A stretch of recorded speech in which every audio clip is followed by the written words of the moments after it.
Nice weather here overall for much of southeast Louisiana. As we take a live look there behind me from our Pontchartrain Conservancy camera there at the New Orleans lakefront on the South Shore, things looking very quiet. Now, some of us, however, did see some showers and thunderstorms. That was mainly focused to the coast. So let's take a live look here. What happened here today overall? Last 12-hour loop satellite and radar overlay clearly showing some of those showers and thunderstorms again, mainly focused closer towards southeast Louisiana's coastline, while the rest of us were pretty dry and quiet. But as we take a quick check on the upper levels of the atmosphere, this is what we're watching next. You see a lot of moisture centered across the southern plains, east into the Arklatex region, and all of this energy is pushing our way, this upper level trough of low pressure, along with the surface cold front that we're watching here too. And there you see all the showers and thunderstorms. So this activity is going to start to spread south into southeast Louisiana. So we're watching this cold front along with a complex area of showers and thunderstorms that is expected to move into southeast Louisiana as we go into the day tomorrow. And that's why we're going with our weather impact day,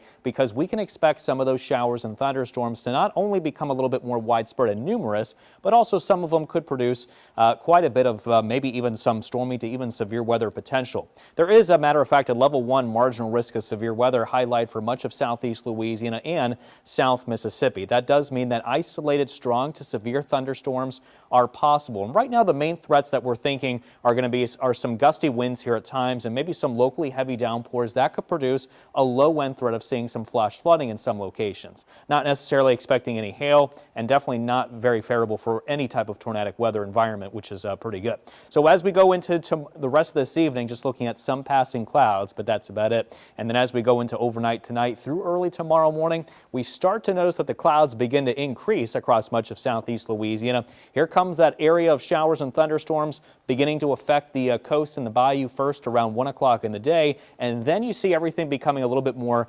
widespread and numerous by 4 o'clock in the afternoon. So a lot of southeast Louisiana and South Mississippi will be pretty stormy by that point.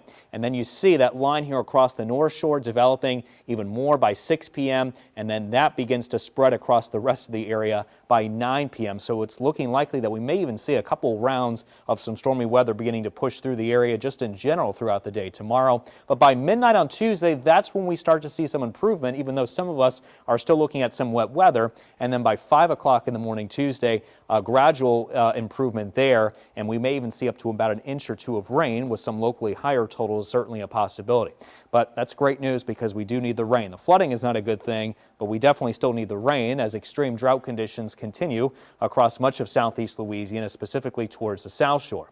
But as we look ahead into Tuesday, upper level ridging of high pressure is going to be with us here as we go through the majority of next week after Monday. And that's why conditions will be looking pretty nice and dry across much of southeast Louisiana and really just across the Gulf Coast in general. And this pattern is looking likely to continue as we go into the upcoming weekend here as well. High temperatures today reached 83 degrees, pretty close to average of 84 for this time of the year. Temperatures right now into the low to mid 80s, but some of us checking in into the upper 70s, closer down towards the coast. And as we go through the rest of this evening, we're just looking at the clouds here continuing just into some locations, followed by clearing skies tonight and a few clouds overnight with temperatures into the low 70s. And your WDSU first warning 7-day forecast showing again weather impact day tomorrow, slight chance of a shower storm Tuesday, and then after that mix of clouds and sun, highs in the mid 80s.